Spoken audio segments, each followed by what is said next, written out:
Hello friends, तो आज है ऋषि पंचमी और आज हम करेंगे ऋषि पंचमी जी की पूजा। तो चलो आज मैं आपको दिखाती हूँ पूजा विधि। तो अब हम सुनेंगे ऋषि पंचमी व्रत की कथा। तो चलो स्टार्ट करते हैं। एक बार श्रुताश्व ने ब्रह्मा से कहा, हे पितामह, कृपा कर मुझे नारी जाति के उद्धार एवं सर्व सुखों को देने वाला कोई उपाय समझाइए। तब ब्रह्मा जी बोले, हे राजन, मैं आज तुम्हें नारी जाति के उद्धारक समस्त पापों को नष्ट कर मनवांछित फल देने वाले व्रत के संबंध में बताता हूँ। भाद्रपद शुक्ल पक्ष की पंचमी के दिन संपूर्ण विधि विधान से जो नारी व्रत पूजन करती है उसको अभिष्ट फल प्राप्त होता है। इस विषय में मैं तुमको एक अत्यंत पुरातन कथा सुनाता हूँ, उसे ध्यान से देखकर सुनो। विदर्भ देश में एक अत्यंत सदाचारी धर्मध्वज उत्तक नाम का ब्राह्मण रहता था। उसकी स्त्री अत्यंत पतिव्रता, सुशील एवं दानी स्वभाव की थी तथा उसका नाम भी सुशीला था। उससे एक पुत्र और एक पुत्री पैदा हुए थे। पुत्र का नाम सुविभूषण था। उसने चारों वेदों को सागोपांग अध्ययन किया था। कन्या का नाम समय अनुसार अच्छे कुल में संबंध कर दिया था, किंतु दुर्भाग्य की वह कन्या विधवा हो गई। वह अपने सतीत्व के रक्षार्थ अपने पिता के घर रहने लगी। वह ब्राह्मण सब परिवार गंगा तट पर कुटी बनाकर ब्राह्मण बालकों को विदा ध्यान करने लगे। एक दिवस माता पिता की सेवा करके कन्या शिलाखंड कर शयन कर गई। रात बढ़ने उसके सारे शरीर पर कीड़े पड़ गए। सुबह जब ब्राह्मण के कुछ शिष्यों ने उस कन्या की इस दशा में देखा तो उसकी माता सुशीला को सूचित किया कि माता, चलकर गुरु पुत्री को देखिए। गुरु पत्नी ने जाकर देखा। देखते ही सशक्त हो विलाप कर कहने लगी कि पुत्री उठाकर ब्राह्मण के पास लाई। ब्राह्मण भी पुत्री की दशा देखकर अति विस्मित हो गए। तब ब्राह्मण ने हाथ जोड़कर कहा, महाराज, मेरी पुत्री के शरीर में कीड़े पड़ जाने का क्या कारण है? तब ब्राह्मण ने ध्यान कर कहा कि हे सुप्रिय, इस कन्या के अब से 7 जन्म पूर्व का हाल बताता हूँ, सो सुनो। यह ब्राह्मणी थी। तब राजस्वला होते हुए भी घर के तमाम बर्तन भोजन सामग्री छू ली। ऋषि पंचमी व्रत को भी अपमानजनक दृष्टि से देखा। उसी दोष के कारण पुत्री के शरीर में कीड़े उत्पन्न हुए, क्योंकि रजोधर्म वाली नारी पहले दिन चंडालनी, दूसरे दिन ब्रह्मघातिनी, तीसरे दिन दोबिन के समान शास्त्रों में माना गया है। तुम्हारी कन्या ने ऋषि पंचमी व्रत के दर्शन अपमान के साथ किए हैं। इससे ब्राह्मण कुल में जन्म पाकर भी दोष मुक्त न हुई। तब सुशील ने कहा, महाराज, इस जन्म व्रत को इस कन्या के समक्ष विधि पूर्वक वर्णन कीजिए, जिसे समस्त सांसारिक प्राणी लाभ उठा सके। ब्राह्मण बोले, हे सहधर्मिणी, यह व्रत भाद्र पक्ष शुक्ल की पक्ष की पंचमी के दिन किया जाता है। पंचमी के दिन किसी नदी अथवा जलाशय में स्नान करके व्रत का धारण कर सायकाल के समय सप्त ऋषियों की पूजन विधि विधान से करना चाहिए। भूमि को गौ के गोबर से लेपकर शुद्ध करना चाहिए। वहां अष्ट कमल दल बनाकर नीचे सप्त ऋषियों का स्थापना कर प्रार्थना करे। महर्षि कश्यप, अत्रि, भारद्वाज, विश्वामित्र, गौतम, जमदग्नि, वशिष्ठ महर्षियों को स्थापना कर आचमन, स्नान, चंदन, फल, फूल, दीप, नैवेद्य आदि से पूजन कर व्रत की स्थापना सफलता की कामना करनी चाहिए। इस व्रत को करके उद्यापन की विधि पूर्वक करना चाहिए। चतुर्थी के दिन एक बार भोजन करके पंचमी के दिन व्रत आरंभ करे। सुबह किसी नदी अथवा जलाशय में नित्य कर्म से निवृत्त हो दातुन करे, स्नान करे, गौ के गोबर से लीप कर सर्वत्र भद्र चक्र बनावे, उस पर कलश स्थापित करे, कलश के कंठ में नवीन वस्त्र बांधे, पूजा सामग्री एकत्र करके अष्टदल कमल यानी सप्त ऋषियों को स्वर्ण प्रतिमा स्थापित करे, फिर षोडशोपचार से पूजन करे, रात्रि पुराण आदि ग्रंथों का श्रवण करे। विशेषकर शिव पुराण आदि उपयोगी है। प्रातः सत्कर्मी ब्राह्मण को भोजन एवं दक्षिणादि देकर संतुष्ट करे। इस प्रकार व्रत करे और उद्यापन करना अति उत्तम है। इस व्रतोद्यापन से नारी रूप लावण्य को प्राप्त कर सौभाग्य वृद्धि होती है एवं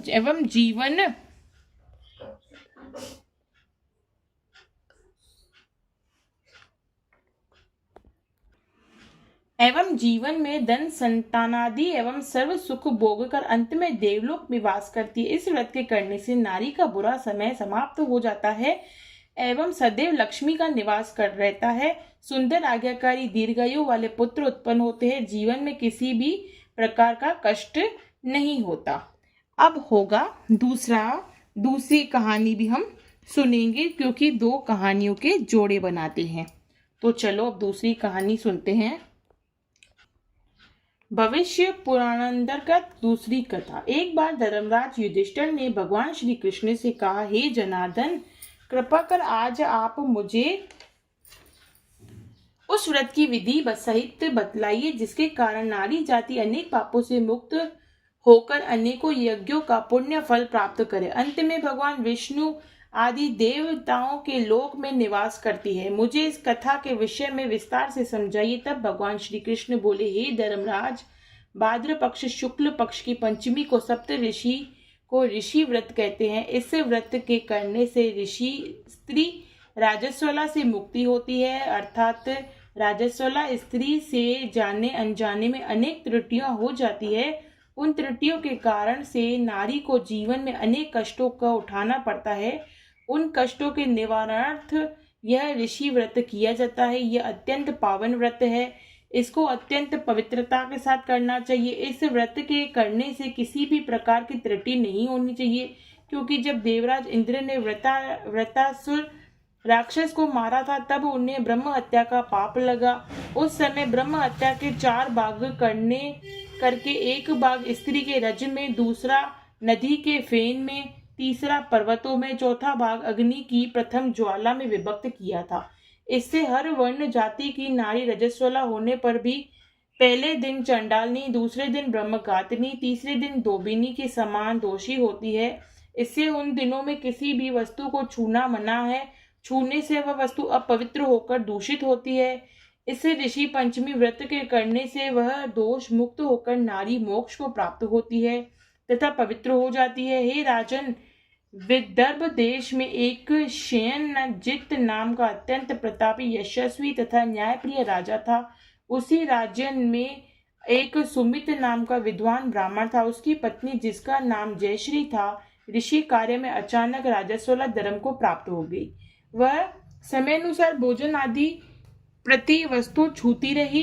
इस प्रकार समय पूरा होने पर दोनों पति पत्नी की मृत्यु हो गई। मरने के बाद पुनर्जन्म में ब्राह्मणी को कुतिया का जन्म मिला और ब्राह्मण को बैल का जन्म मिला। अपने तप के प्रभाव से दोनों ने अपने पूर्व जन्म की पूरी बातों को स्मरण किया। वह दोनों अपने पुत्र के घर में पल रहे थे। एक दिन श्राद्ध पक्ष में ब्राह्मण ने अपने पिता की श्राद्ध तिथि के दिन विधि पूर्वक भोज किया। अपनी पत्नी को अत्यंत स्वादिष्ट पकवान बनाने की आज्ञा दी। इधर ब्राह्मण पुत्र वधू ने विधिवत पकवान, खीर आदि भोजन बनाकर तैयार किए। दुर्भाग्य से उस खीर में सर्प ने विष उगल लिया।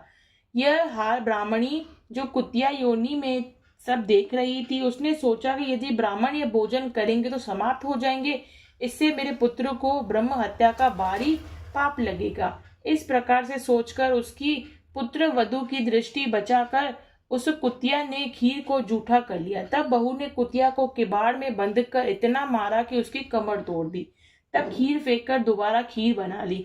फिर श्राद्ध कर ब्राह्मण को भोजन कराया। रात को कुतिया ने अपने पूर्व पति को जाकर जो भी दिन में उस पर बीती थी वह बता दिया। तब वह बैल बोला, हे प्रिय, क्या बात हुई?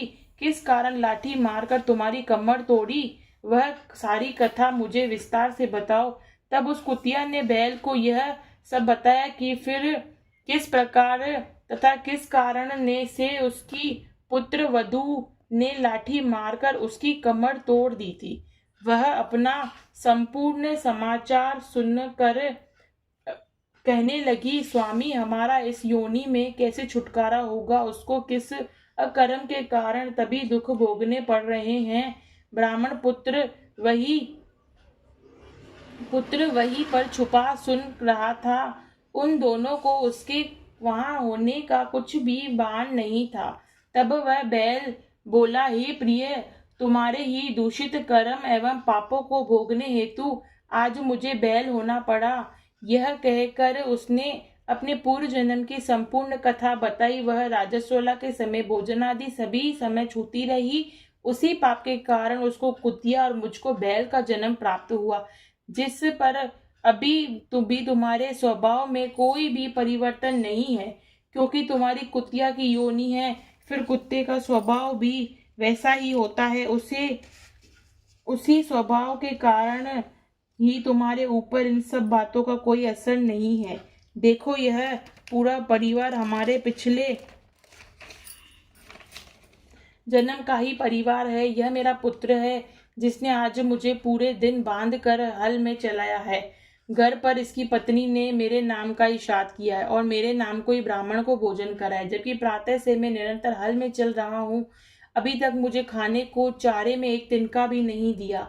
अब यह सब तेरे उस दुष्ट कृत्य का ही फल है। उन दोनों की पूरी बात सुनकर उसको घोर कष्ट हुआ। वहां से आकर उन बैल और कुतिया दोनों माता पिता को भोजन देकर वह अत्यंत दुखी हो गया, वन चला गया। वह तलाश करते हुए वहां के ऋषि आश्रम तक पहुंचा।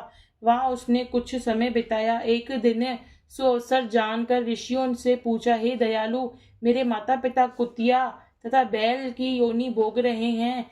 इस योनि में किस प्रकार मुक्ति हो सकेगी? कृपा कर मुझे उपाय बताएं, जिससे मेरे माता पिता को इस पाप से मोक्ष मिले। तब ऋषि बोले, पुत्र, तुमको यह कैसे ज्ञात हुआ? तब उस ब्राह्मण ने पुत्र ने ऋषि को सारी कथा जो बैल रूप माता पिता के द्वारा सुनी थी बताई। यह बताया कि इस योनि को भोगने से मेरी माताजी अधिक दोषी है। उन्हीं के पिछले आपराधिक दुष्कर्म के कारण पिताजी को भी बैल योनि भोगनी पड़ रही है, तथा अभी यह दोनों ही मेरे घर पर हैं। हे ऋषिवर, कृपा कर ऐसा कोई उपाय बताइए जिससे मेरे माता पिता की योनि छूट जाए और उनके संपूर्ण दोष नष्ट हो जाएं।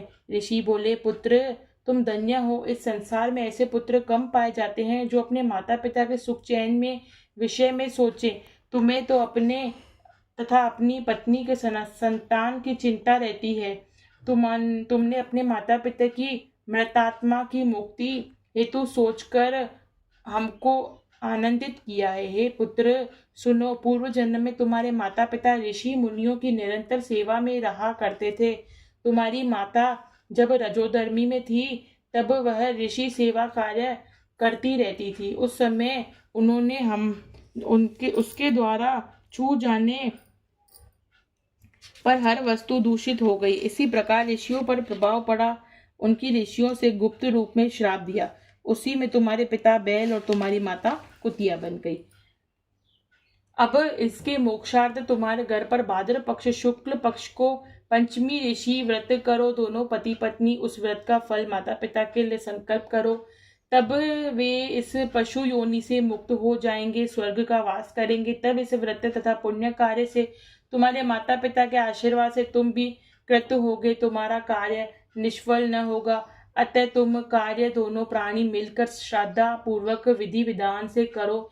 ऋषियों की बात सुनकर ब्राह्मण पुत्र अपने घर आया। पत्नी को संपूर्ण समाचार बतलाया। पत्नी की सहमति से दोनों ने व्रत को भाद्र पक्ष मास की शुक्ल पक्षीय पंचमी को अत्यंत श्रद्धा भाव से विधि पूर्वक किया। पंडित जी को बुलाकर उस व्रत फल का संकल्प अपने माता पिता को दिया, जिसके प्रभाव से वह दोनों पशु योनि से मुक्त होकर विमान द्वारा देवलोक को प्रस्थान कर गए। हे राजन, जो नारी इस व्रत को संपूर्ण विधि के साथ अत्यधिक श्रद्धा भाव से पालन करती है तथा सप्त ऋषियों का पूजन कर आदर सहित करती है, वह भयंकर राजस्वला दोष से मुक्त, धन धान्य पुत्र पौत्रादि का सुख भोगती है, सौभाग्यवती होकर अमर पद को प्राप्त करती है। इसीलिए इस व्रत के करने से नारी जाति का समस्त पापों के द्वारा उद्धार हो जाता है। यह विशेष कर नारी के उपयोग का ही व्रत है। पितृ आत्म दृष्टि हेतु दंपति भी कर सकते हैं। जो